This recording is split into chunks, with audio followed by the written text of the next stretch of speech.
चलिए, नरेंद्र सिंह नेगी जी ने एक गीत गाया था बहुत पहले कि हूणी खानी देहरादून और सब विधानी देहरादून।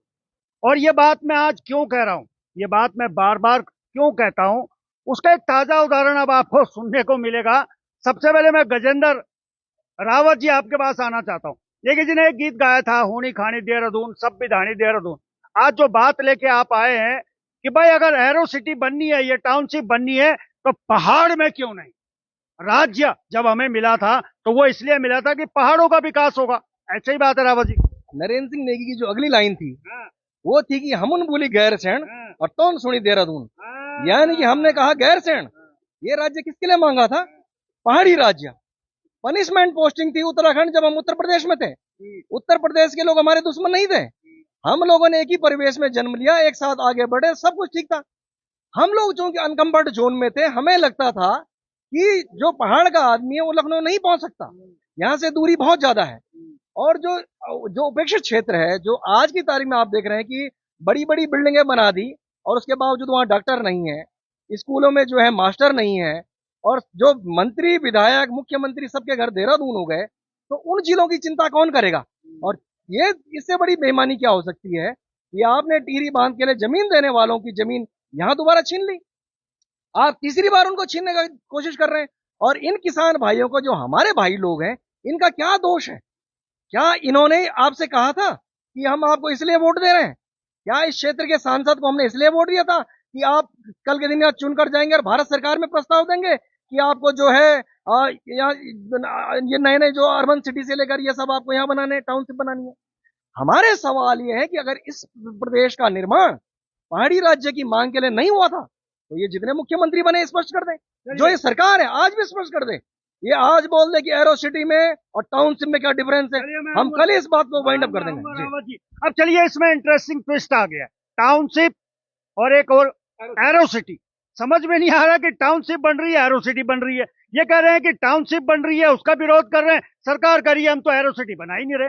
मेरी समझ में नहीं आ रहा कि टाउनशिप और एरो सिटी के चक्कर में इन किसानों को उलझा दिया है। वीर जी, आप कह रहे हैं कि हम जमीन देंगे ही नहीं, यही तो बात हो रही है। हाँ जी, हाँ तो जी। इस हट के पीछे कारण क्या है? इतनी हट क्यों पकड़ी आपने? देखो, जमीन हम देंगे नहीं। हाँ, क्यों नहीं देंगे? कि जमीन हमारी रोजी रोटी है। जी, अगर हमारे से जमीन छिन गई तो हम कहाँ जाएंगे, फिर हम क्या करेंगे? और दूसरी बात की विकास, एरो सिटी और टाउनशिप या इंटीग्रेटेड सिटी, ये तीनों चीजें अलग अलग, पता नहीं, हमें समझ नहीं आ रहा क्यों कह रहे एरो सिटी है और ये ये हम तो कुछ समझते नहीं है इस बात को। लेकिन अगर सरकार कहती है कि बड़ी बड़ी बिल्डिंगें बनाने से या बड़े बड़े सड़कें बनाने से विकास होगा, तो ये विकास कैसा होगा जब जब खेती नहीं रहेगी?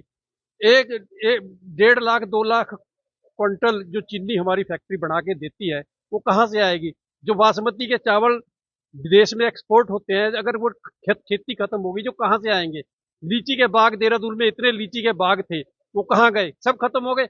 डोईवाड़े में बचे हैं, अगर सरकार उसको भी खत्म कर दी, और हमारी जो देहरादून की मशहूर लीची थी वो कहाँ जाएगी?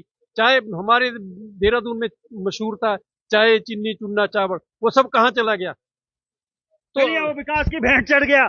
चलिए, किच्छा और डोईवाला दो जगह सरकार ने चुनी है, और जहां हम खड़े हैं ये बीचों बीच देहरादून है, जहां स्मार्ट सिटी है।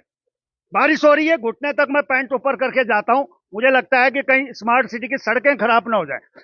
वीर जी, ये सब चीजें, स्मार्ट सिटी का भी हमने हाल देखा है। अब एक एरो सिटी हो गई, टाउनशिप हो गई, डोईवाला में बना रहे हैं, और आप लोग विरोध कर रहे हैं कि हमारी जमीनें छीन लेंगे।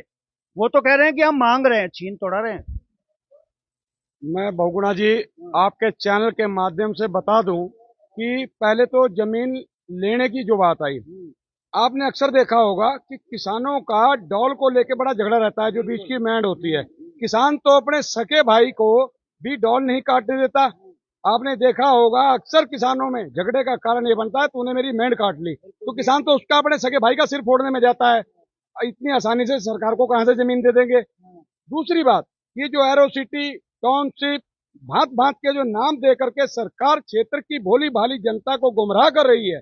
मैं आग्रह करता हूं आपके चैनल के माध्यम से, सरकार ये छलावा छोड़ दे। डोईवाले का एक भी जनमानुस आपको अपने जीते जी 1 इंच भी जमीन नहीं देगा। अगर आपको वहां कंक्रीट का एक जंगल नया बसाना है तो हमारी लाशों के ऊपर कंक्रीट की अमीरों की इमारतें उतारनी पड़ेंगी, अन्यथा वहां से हम भली भांति जमीन छोड़ने वाले नहीं, अपने जीते जी जमीन बिल्कुल नहीं छोड़ेंगे। चलिए चलिए, बड़ी बात इन्होंने कह दी है कि अपने जीते जी जमीन नहीं छोड़ेंगे। गजेंद्र भाई, आपके पास आना चाहूंगा। सरकार एक भूमि अधिग्रहण बिल भी लेके आई हुई है और वो किसानों के लिए ही है, ताकि हम किसानों को उसका उचित मुआवजा दे सके। जब इसमें कानून बना हुआ है तो फिर वो तो कहेंगे कि इसमें कानून बना हुआ है, आपको तो देनी पड़ेगी क्योंकि कानून है। तब क्या करेंगे किसान? बगड़ा जी, जब मेरी मुंडन नहीं हुई थी, उस समय हमारी जमीन का अधिग्रहण हुआ टिहरी डैम के लिए और हमें भानेवाला शिफ्ट कर दिया। 2003 में हमारे लोगों की जमीन छीन ली कि हवाई अड्डे का विस्तार हो रहा है। 2022 में फिर जमीन छीन ली और अब जब 2023 में आ गए तो फिर जमीन छीन रहे। इस देश में ये पहला उदाहरण है कि आप एक किसान के पीछे कितनी बुरी तरह पड़े हुए हैं और हमारे लोगों ने दहशत में अपनी जमीन बेचकर जो जिस क्षेत्र में जमीनें खरीदी वहां आप टाउनशिप बनाने की बात कर रहे हैं। तो आपने कहाँ छोड़ा? जो सवाल से आप शुरू कर रहे थे कि होनी खानी देहरादून, संविधानी देहरादून, उसका एक और पंचिंग लाइन थी। उसकी पंचिंग लाइन बगड़ा जी ये थी कि पहाड़ के प्रति इनका जो दुराभाव मैं कहूंगा कि रगड़ बगड़ उत्तरकाशी, रगड़ बगड़ उत्तरकाशी, तंबू तानी देहरादून, यानी कि पहाड़ में रगड़ बगड़ हो रहा है। ये वहां नहीं जा रहे, ये तंबू कहाँ तान रहे हैं, इनको टाउनशिप कहाँ नजर आ रही है? देहरादून में। तो वो नरेंद्र सिंह नेगी जी का गाना जो आपने जहां शुरू किया था, इस सरकार पर आज पूरी तरह फिट बैठता है कि ये किसी को जीने नहीं देंगे, ये हमारी जमीनों के पीछे पड़ेंगे। लेकिन हम भी माई के लाल हैं, हम भी हार मानने वाले लोग नहीं हैं। ये डराएंगे, धमकाएंगे, मुकदमे करेंगे, जो भी करेंगे देखा जाएगा, लेकिन 1 इंच भी जमीन हम नहीं देने वाले। चलिए, अंत में आपके पास आना चाहूंगा, थोड़ा आगे आ जाए।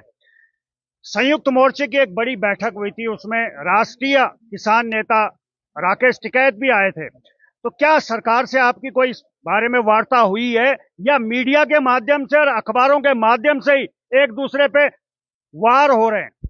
नहीं, हमारा तो वार करने का कोई इरादा नहीं है।